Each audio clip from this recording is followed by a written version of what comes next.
way I became acquainted with this whole exotic idea of transhumanism, I was doing research, actually. I was a writer and doing research for one of the largest U.S. newspapers out of Oklahoma. And this is maybe 20-some years ago. And doing research on the history of Halloween, of all things, and somewhere I came across a term that I had never seen before called transgenics. Now, I didn't know what transgenics was, but I could kind of put two and two together. Trans, genes, that somehow we're talking here about genetic engineering, the altering of genes. And I became fascinated with this idea because back then the science was brand new. It was not, biotechnology, nanotechnology. These were not even terms that existed. But it was following on the heels of the mapping of the human genome, which then was giving both the birth to a promise and also to the sciences that we are going to be able to do things with genetics. We'll be able to heal our bodies, we'll be able to make ourselves stronger. There was a great deal of promise that was emerging quickly, and the science to back it up, at least in theory. And so I started doing research into transgenics, and at the time it wasn't very easy to get information. The internet was brand new. Certainly the science wasn't old enough for there to be much, that had been published in peer-reviewed journals. And I wanted to know what is the good and what is the bad and what is transgenics. And I came to understand that transgenics was simply the crossing over of species barriers. This could be done at the level of just organisms. This could be done all the way up to the level of sentient beings, that you could literally blend one kind of a creature with another creature. Why would we want to do that? What would be the purpose behind it? That was what motivated me. And quickly I began to realize that both the military and also the pharmaceutical industry both had an interest in transgenics. The military because they thought they might be able to create exotic new forms of materials that could be used. For instance, one of the first successes was a project that was funded by DARPA, the Defense Advanced Research Projects Agency, in which they created transgenic goat spiders, actually spider goats. And the reason that they did this was because they knew that spider silk is amazingly resilient, lightweight, but very strong. And yet it's not very easy, to create a spider farm where you can milk spiders for their silk. But they knew that they could do this with goats. And so that one of the first successes in transgenics was creating a goat which was part spider. It could actually grow spider silk in its milk. And then they could use this for making lightweight bulletproof vests. They could use it for creating cargo nets. But since that time until now, as we may discover later on in this discussion, it has become far more sophisticated in terms of the military's interest and the amount of dollars that are flowing into research that grew out of those early forms of transgenic science.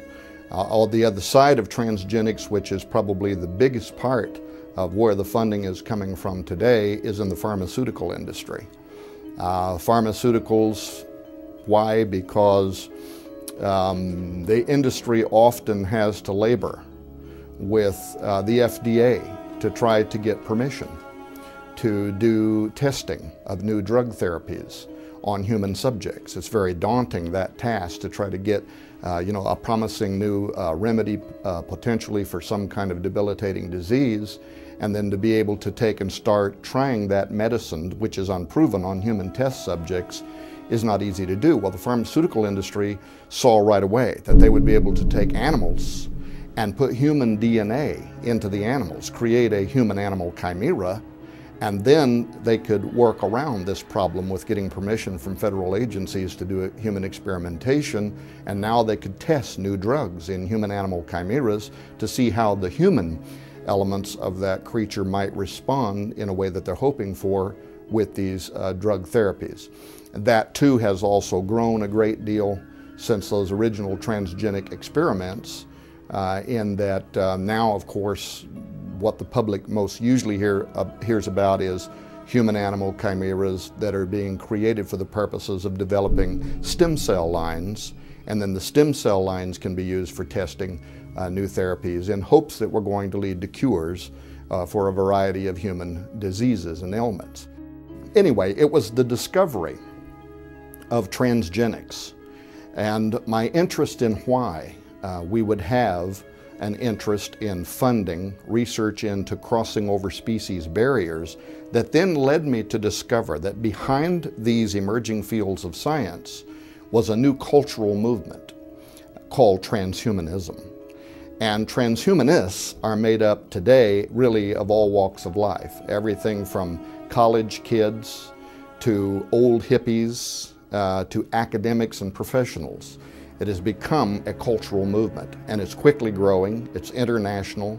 Today there's a Christian Transhumanist Association, there's a Buddhist Transhumanist Association, there's a Muslim Transhumanist, there's a Mormon Transhumanist, and then there's just a Transhumanist Association. And for whatever reason, I've had the privilege of somehow becoming connected with some of the leading figures in the world in this area. In fact, Dr. James Hughes, who was the president of the World Transhumanist Association, when he was still the head of the WTA, contacted me and asked if I would come on his syndicated radio show, which is called Change Surfer Radio. Dr. Hughes is a bioethicist. He teaches at Trinity College in Hartford, Connecticut. He's a sociologist.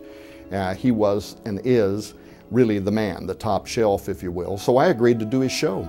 And I went on his show, and not very well prepared either, but to debate the ethics of crossing over species barriers in ways that are completely unnatural. And why would we want to do that?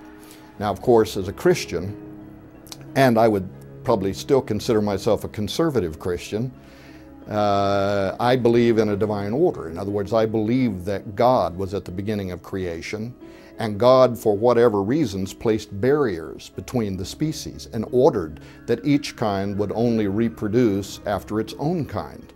So in the back of my mind, of course, I want to know, what does God know that we don't know? Why did he do that?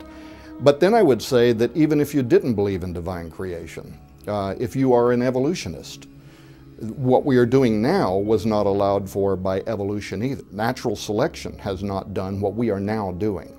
And so for me, it was a cause for alarm that, you know, they talk about throwing off the balance of nature. We were talking about doing it in ways that a former generation could not have even imagined. So today, the World Transhumanist Association had an original cause. It was really to bring international attention to the idea that through emerging fields of science, we would soon be able to alter what it means to be a human, literally rewrite our DNA, alter ourselves by altering our genetic makeup, create humans, Homo sapiens 2.0. The movement today is often called H+, which just simply means humans plus. A transhuman is in a transitionary state of being. They are human. They are wanting to transition into something else, but ultimately they want to become a post-human. Something that has become so radically altered from what we are today as to no longer even be considered to be human. And they imagine creating Homo sapien 2.0 through the use of technology, from neuropharmacology to nanotechnology, genetic engineering, stem cell sciences, robotic assistance, brain-machine interfacing, all of the new fields of science that could have an application for human enhancement is important to the transhumanist movement. Now, the World Transhumanist Association had an original goal of bringing international attention to the movement, and there was a point at which they believed that they had succeeded at doing that. And so they dropped the World Transhumanist Association name and changed it to the IEET, the Institute for Ethics and Emerging Technology.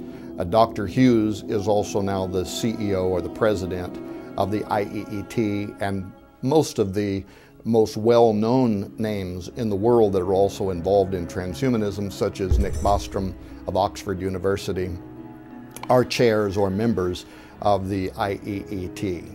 So somehow, I never set out to somehow become involved as the nemesis, if you will, of the transhumanist movement, and I've actually became friends with people like Dr. Hughes. He has since been on my radio show. We recently did a series where we were talking about the question, are we alone in the universe, which was raised by the Royal Academy of Scientists out of the UK. And we had him come on, and he talked about, future space travel from a transhumanist point of view, and how our bodies could be enhanced to make us more adaptable to zero gravity states and things like that. So, but the movement is very serious, and it's being taken very serious in the world today, from academia to university studies, and you'll be surprised to find out the amount of revenue literally in the tens of millions to the billions of dollars that are flowing into this futuristic dream of transhumanism now, and the adaptation of various fields of science, which will be used in the very near future to alter what it means to be a human. The science is being developed now according to the world's best and government experts. It's being tested in laboratory settings and is slowly being adapted so that it can be used as a tool for actually altering what it means to be a human.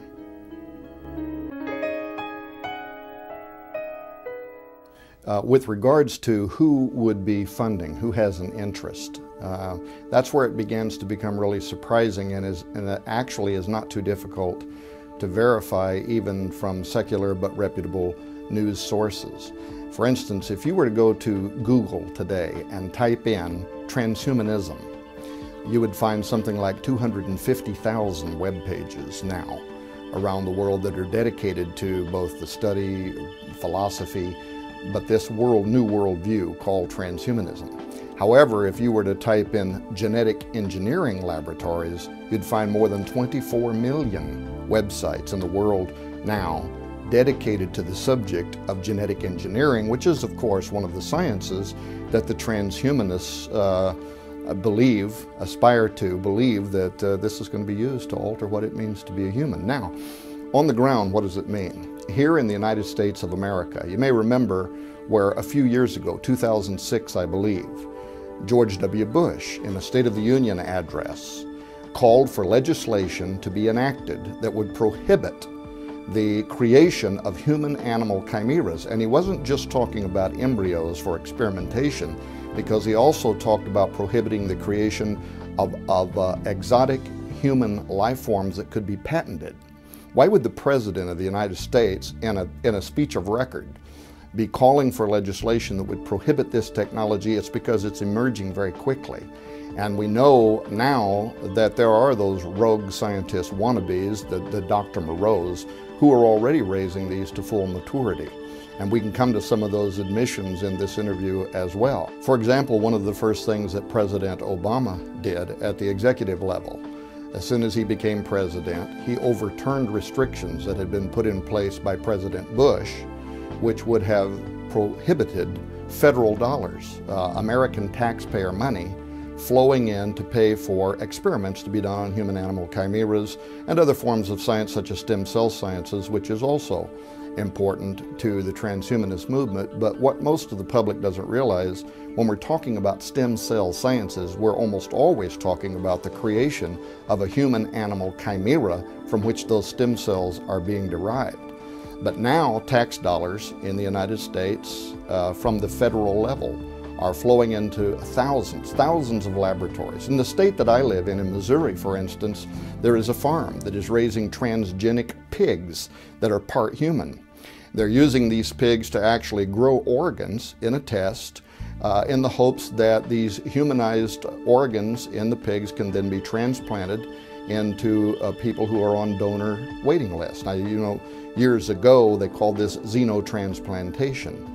And they had hoped to just implant entire pig organs inside humans, but the human bodies in the tests kept wanting to reject these pig organs. Now though, with human DNA actually growing inside of a pig, we may be able to create an organ that can solve this problem of organ donation. But that kind of funding from the federal level now is flowing into states in a way that had been prohibited under the Bush administration.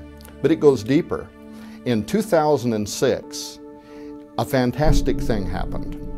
The Department of Health, which is the largest department in the United States of America which funds research into health issues, provided $773,000 to Case Law School in Cleveland, Ohio, for one reason: to develop over a 24-month period the guidelines that will be used, according to their own press release at Case Law School, used for creating policy, for human enhancement regarding the next step in human evolution.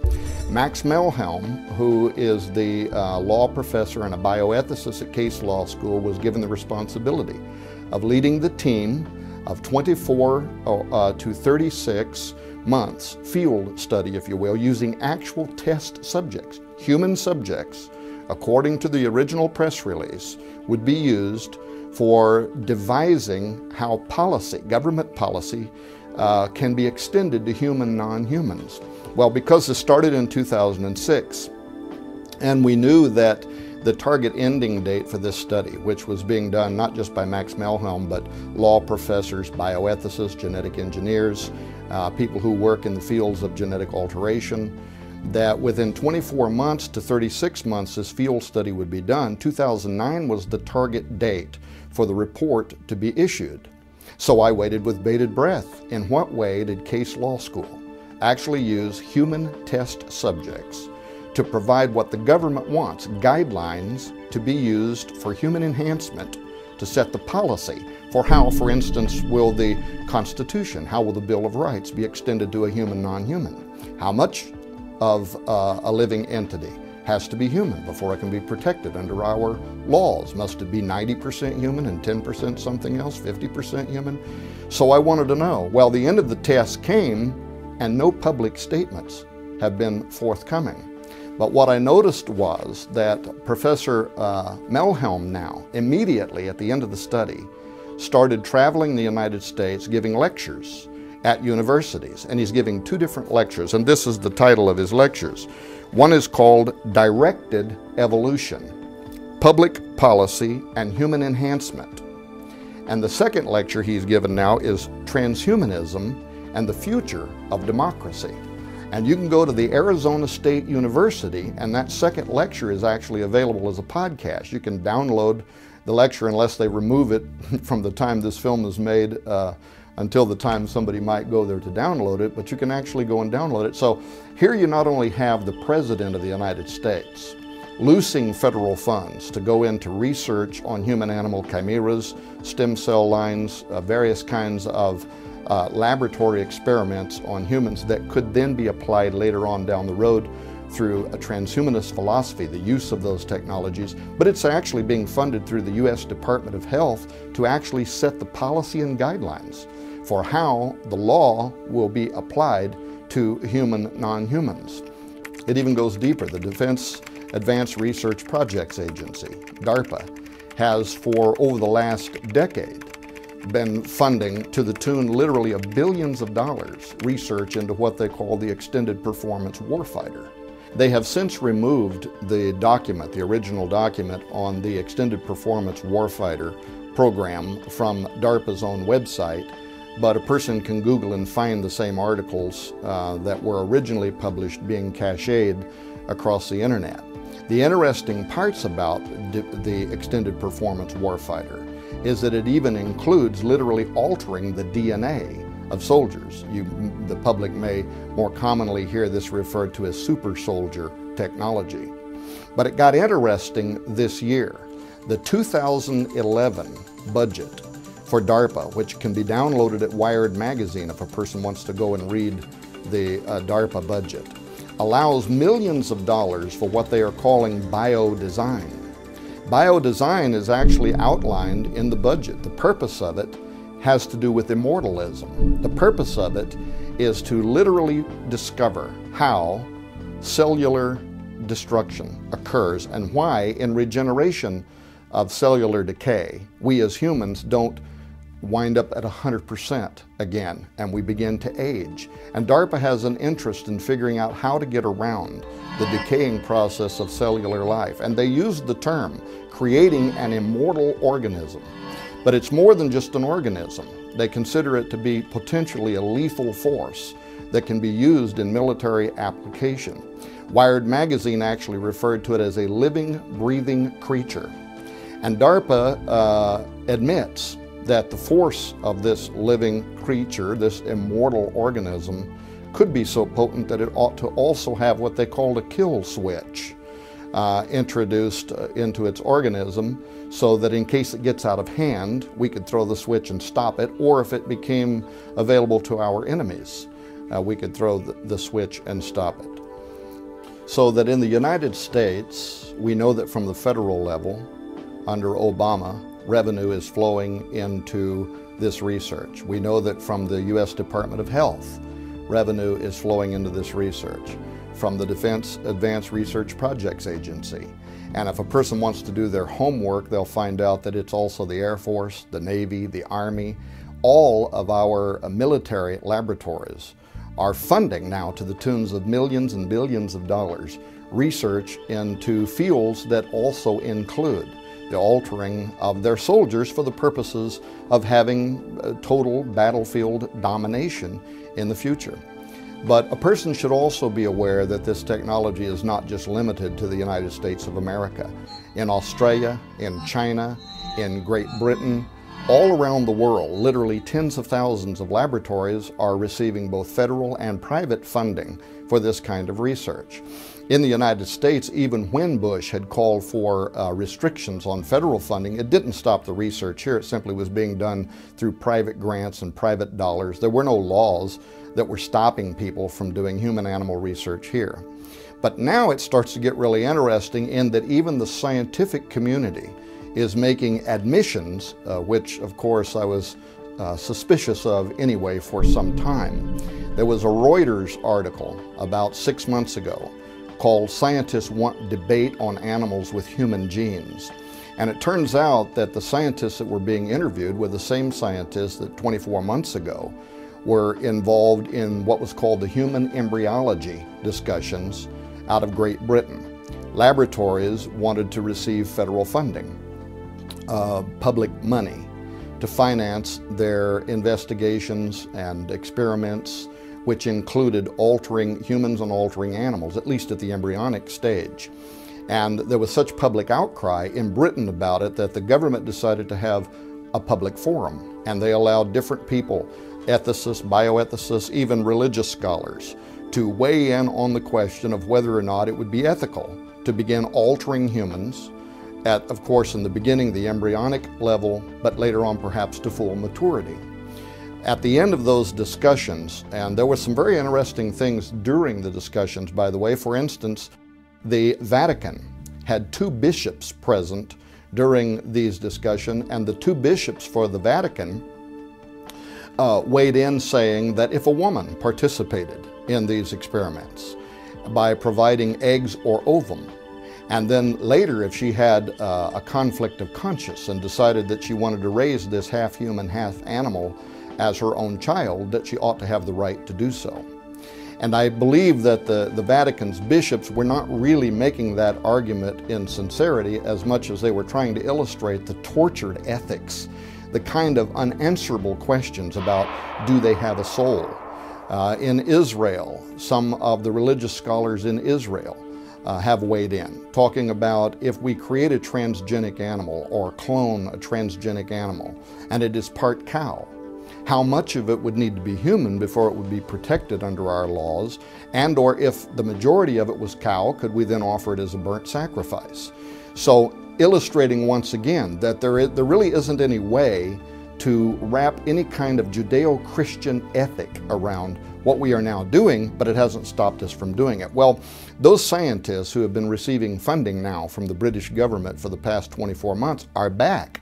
And the Reuters headline, "Scientists want public debate on animals with human genes," was very specific in that they want to know how far the public now would be willing to let them go. And there were 2 things in this Reuters article that were very telling. One, the scientists themselves admitting that among the scientists involved in this research, they are comfortable now with up to 50% human-animal integration. See, the public mostly is still under the impression that this is being done at the embryonic level and that the amount of human DNA in a transgenic animal is so minute as to be excusable. Well, what we learned in this article is it is up to at least 50% human-animal integration, and that the scientists involved with it are comfortable. But where they want the debate to go now is, can we raise these to full maturity in the public's knowledge and experiment on part humans, part animals that are fully grown? And by admitting that that's now where they want the public to be comfortable with this research, they also said that they knew that there are some rogue scientists out there that are not operating with federal dollars, and they're getting ahead of them in this technology. And it could even become a new kind of a weapon of mass destruction.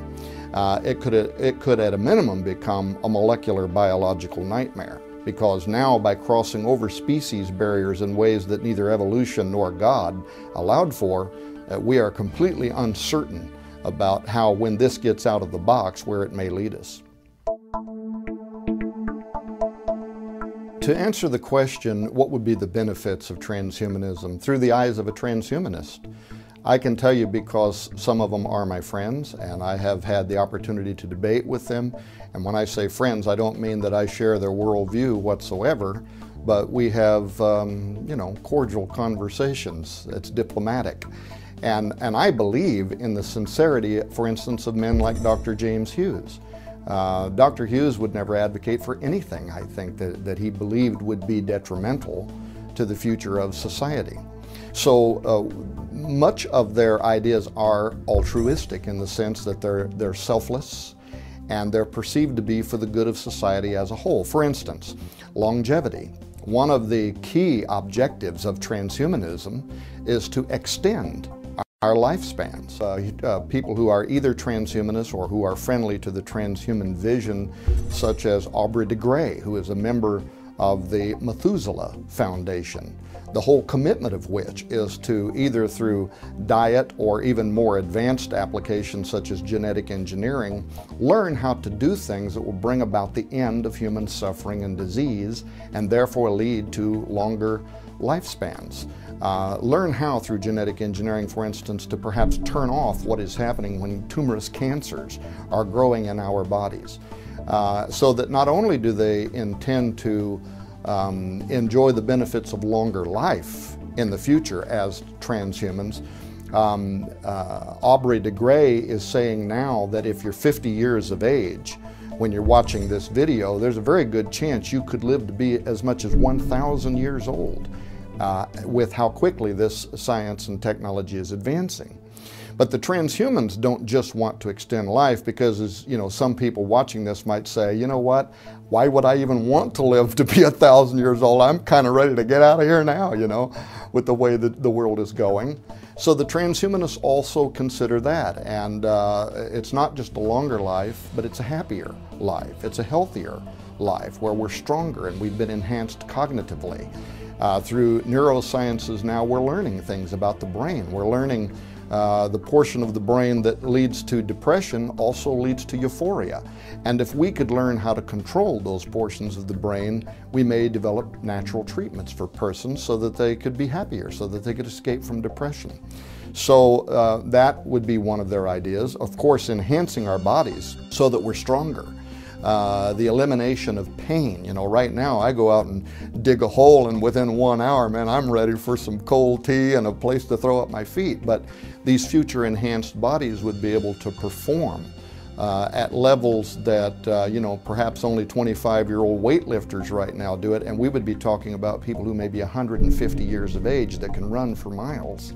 Also, cognitive enhancement, so that we not only eradicate diseases such as Alzheimer's, but we actually are able to modify the brain in ways where it is enhanced to be able to think at teraflops faster than we can now, and also to be able to even interface with computer systems of the future, sort of like the Matrix, you know, plug in, download, and all of a sudden I know Kung Fu. So, and these are perceived to be true benefits to humanity. We have better lives and we're better off as a result. Now, they also have some very exotic ideas about future humans and why they would be happy in particular ways. For instance, among transhumans is a segment that's called post-genderism. Post-genderism actually has grown out of the feminist side of the transhumanist movement. And as you know, feminists have been at war with their gender identities and the roles that society places on them for some time. Some among the feminist movement also believe that it's a little bit unfair that, they get pregnant and they're the ones that have to carry the baby and lose the shape of their body and then travail and give birth, where the man can enjoy the benefits of sex, but he doesn't have to go through this whole 9-month gestation period.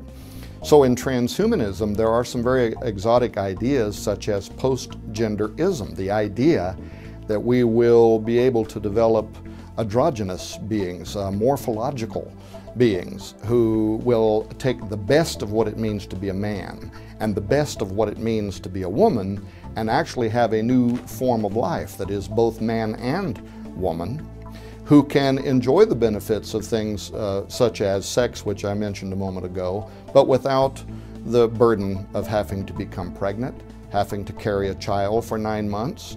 And so if you look into some of their ideas, where do babies come from? Don't these future humans want to have genetic offspring? And they've developed ideas around how all this could be done within their science. You take genetic samples, and this isn't altogether cloning, but you take genetic samples from the contributors, man, woman A, and man, woman B, or future marriages may be made up of multiple numbers. Maybe there's 18 or 20 that have entered into what we would then think of as a marriage contract.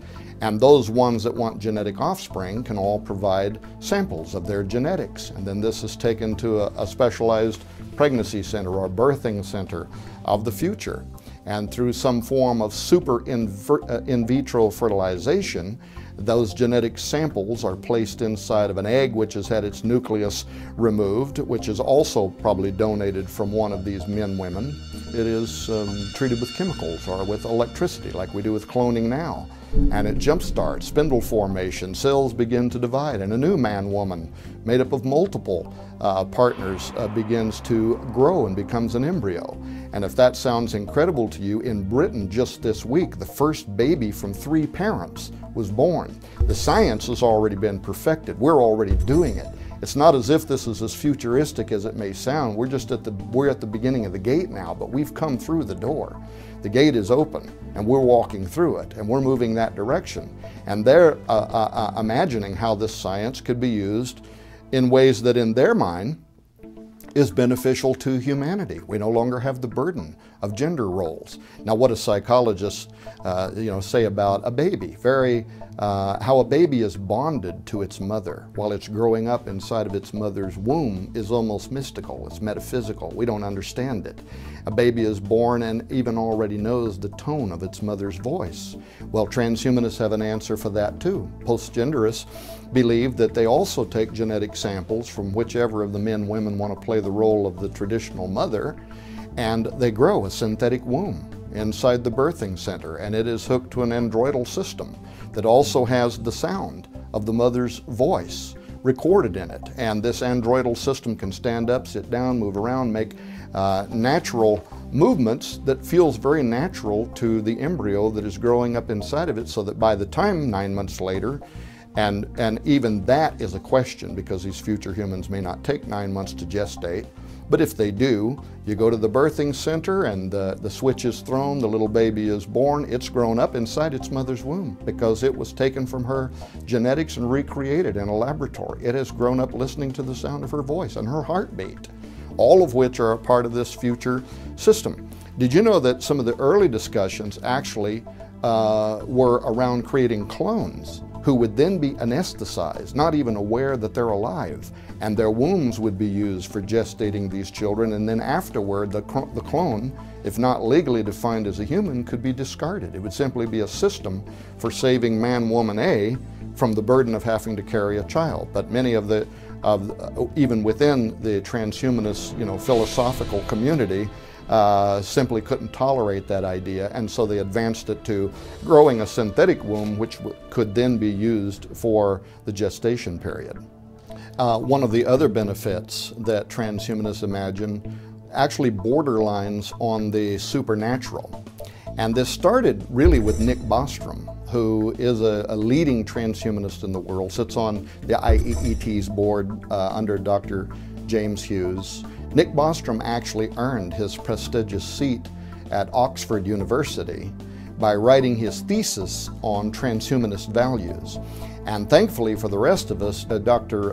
Bostrom has been kind enough to post his theses and other works that he has done. So anybody who would want to follow up on this could go to nickbostrom.com, pull down the website on the left side and click on Transhumanist Values and go and read his original theses, which he wrote to earn his PhD and his seat at Oxford University.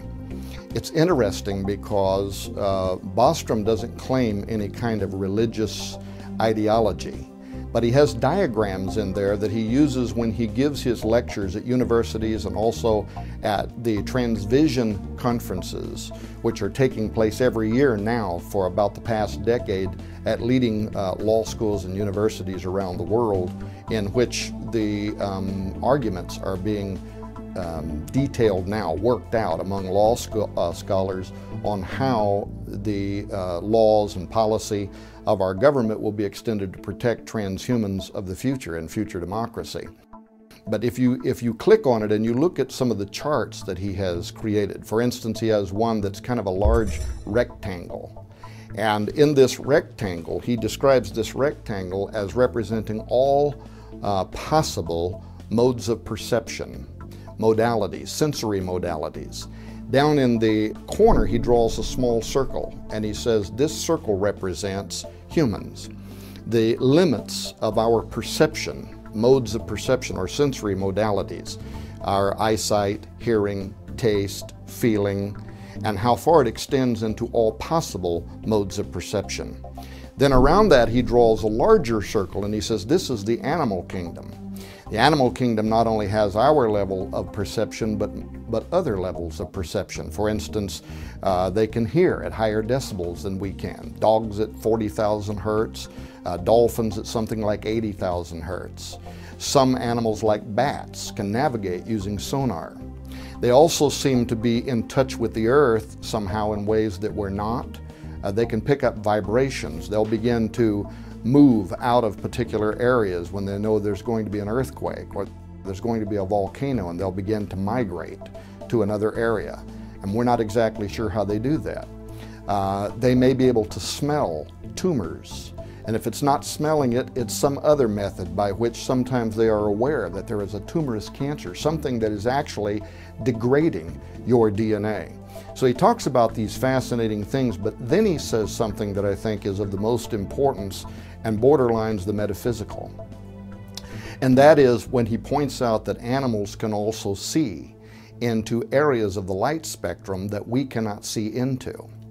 And that is viewed in transhumanism as a future benefit, and even one of the causal reasons we would want to merge ourselves with the animal kingdom so that we can open these new modes of perception into realities that right now we are blinded to.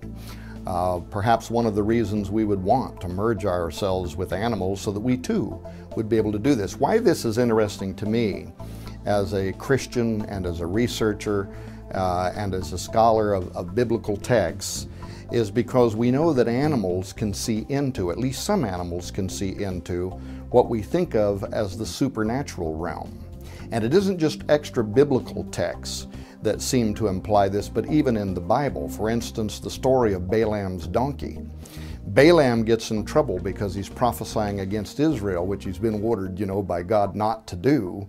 And so now he's on his donkey and he's going down the road. Well, the donkey can see something that Balaam cannot see. There's a large angel standing in the middle of the road with its sword drawn, and it's going to take off dumb Balaam's head. And Balaam doesn't know why the donkey keeps turning out of the way, and so he keeps kicking him to get him back on the road, and the donkey's trying to save his life. A great deal of extra biblical research has also been done that seems to show that animals sometimes are responding to something that we can't see.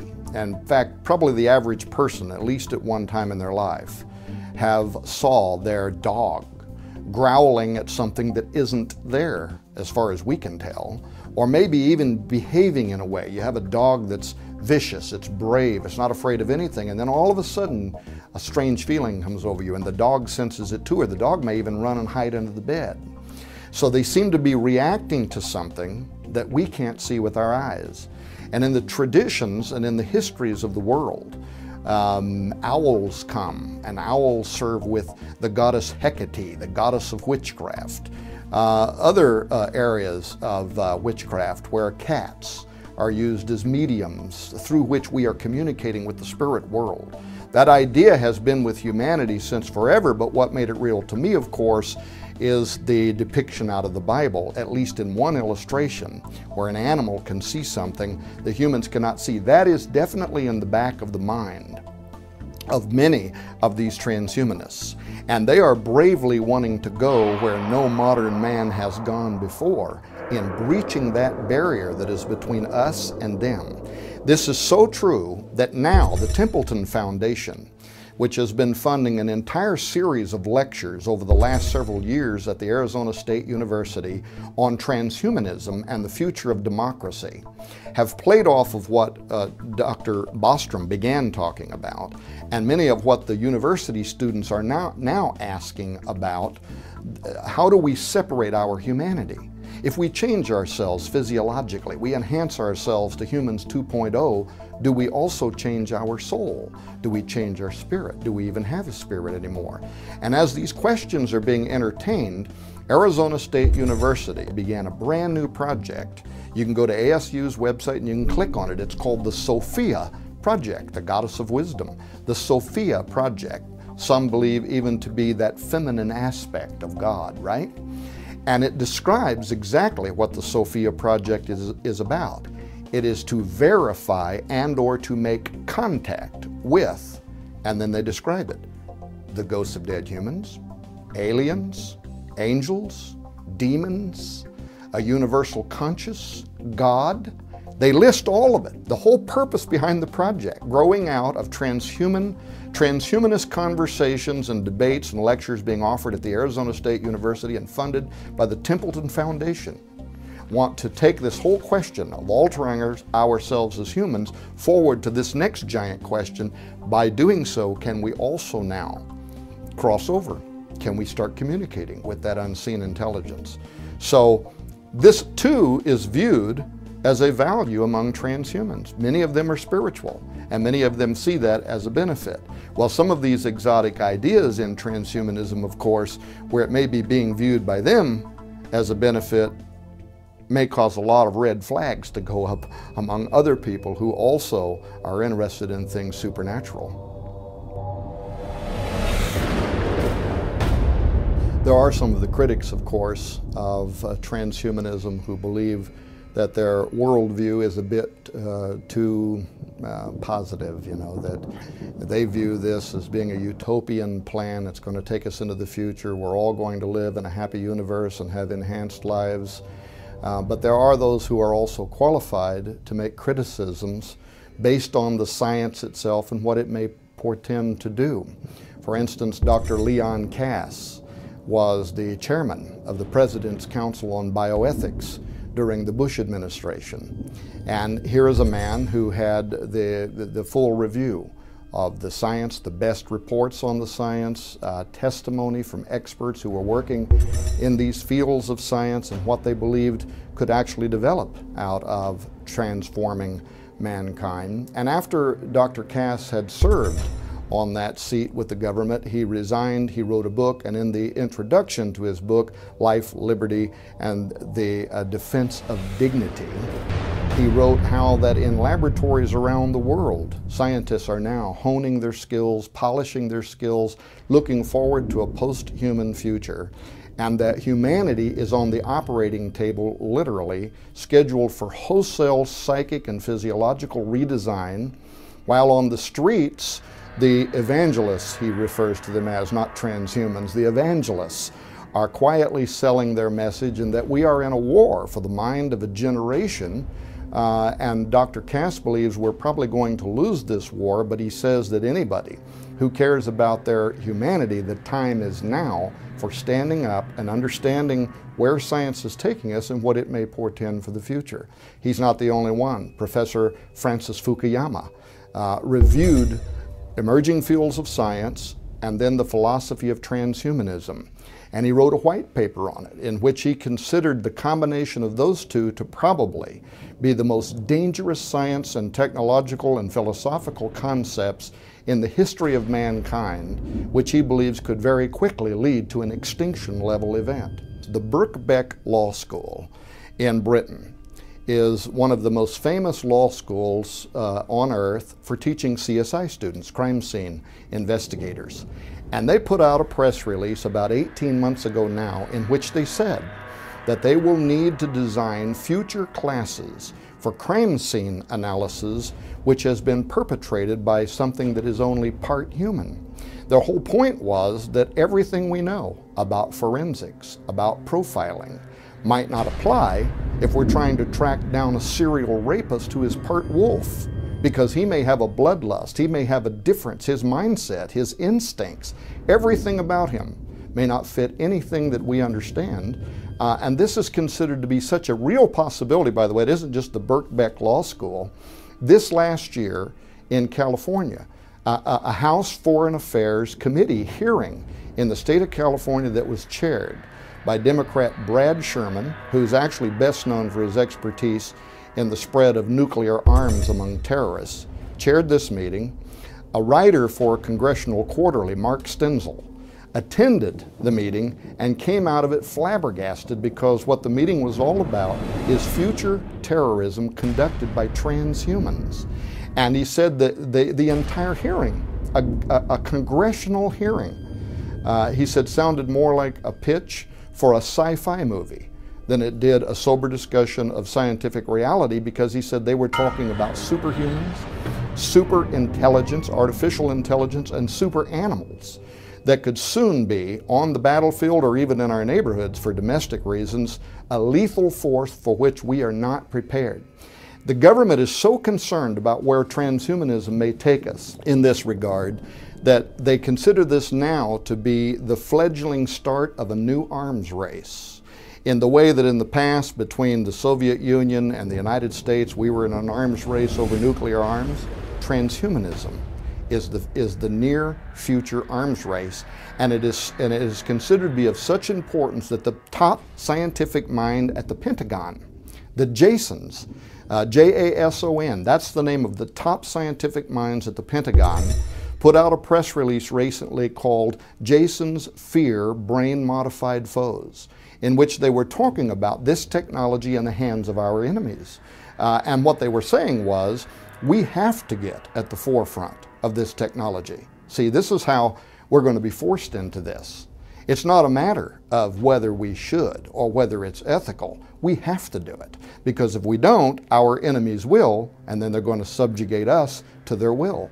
And therefore, because of that, that's why DARPA and other branches of the U.S. military, and of course, SAPOC budgets, black budgets, things we don't know anything about. There are literally billions of dollars flowing now beyond congressional review into the development of super soldier technology and other forms of exotic technology as a result of even what the Jasons are talking about.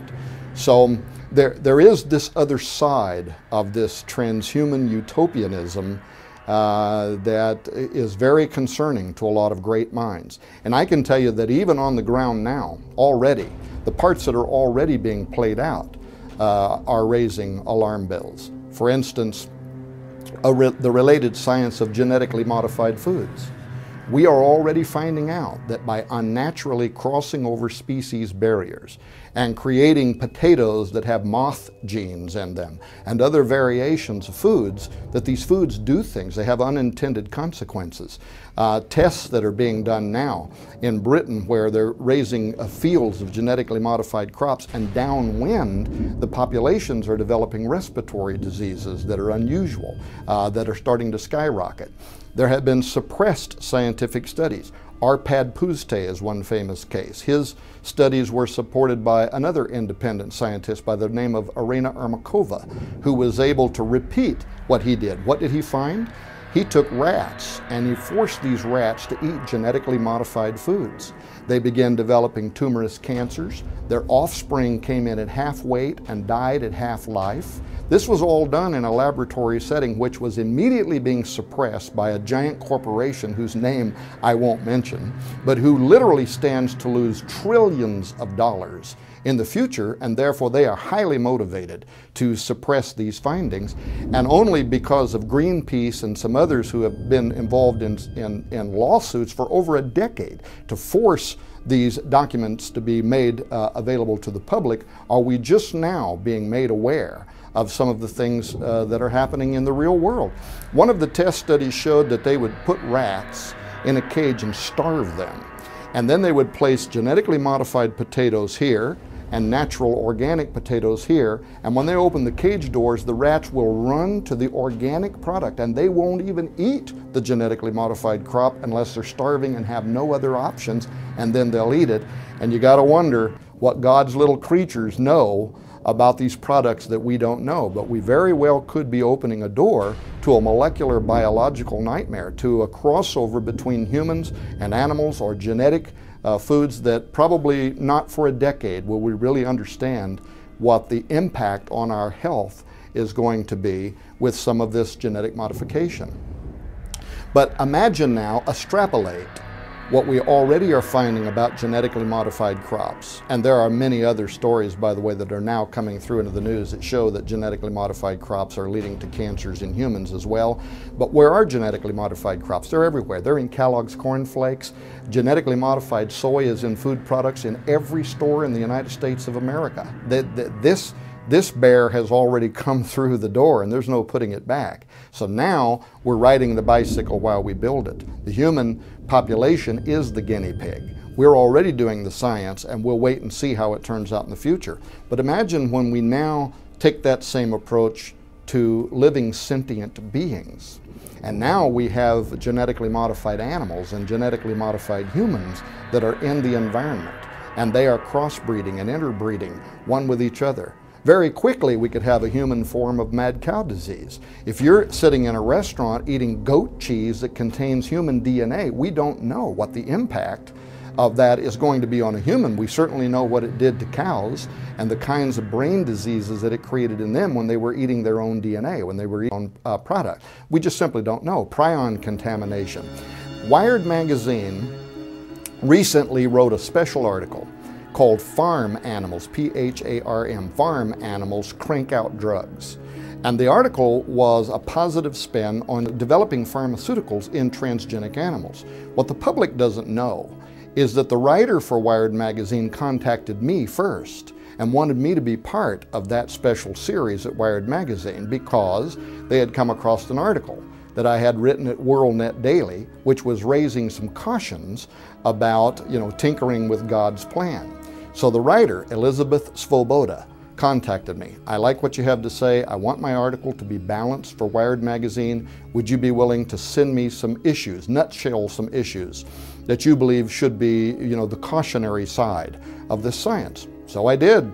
I sent it to Elizabeth Svoboda. About 3 weeks later, when the article was published by Wired Magazine, nothing I had said made it into the article. It was all positive about farm animals, P-H-A-R-M. So I emailed Elizabeth and I said, well, I guess nothing I said got written into the article. She said, no, everything you said was in the article, and it got censored out by the editors at Wired Magazine because they didn't want the public to be bothered by these issues. They wanted to put a positive spin on it.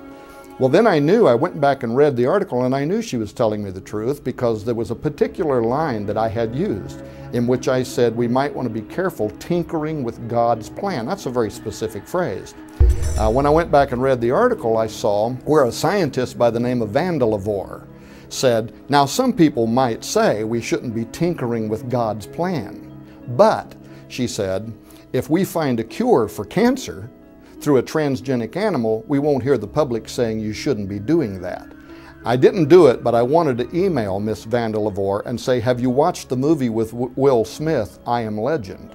Because that is exactly the scenario with which that film opens. You have a molecular biologist or a geneticist sitting in front of a television on somebody's talk show saying, we have found the cure for cancer. How did they find the cure? They merged human and animal DNA because some animals are more resilient to cancer. And out of that, they created a vaccine. And they vaccinated all of the earth, and everybody celebrated that we have found the cure to cancer. Now the scene changes, and it's 2 or 3 years down the road, and almost all life on earth is dead. Why? The unintended consequence, a form of human rabies developed because something that was not natural to us now was bridged into our physiology by crossing over into the animal kingdom. And by the way, that is a very real scientific possibility, but it isn't stopping anybody. We're doing it anyway. So there definitely is two sides to this coin in terms of what transhumanists are aspiring to through the use of these new sciences: biotechnology, nanotechnology, neuropharmacology. They all have great ology names and ism names. But what they may do is lead us literally into the fulfillment of biblical prophecy.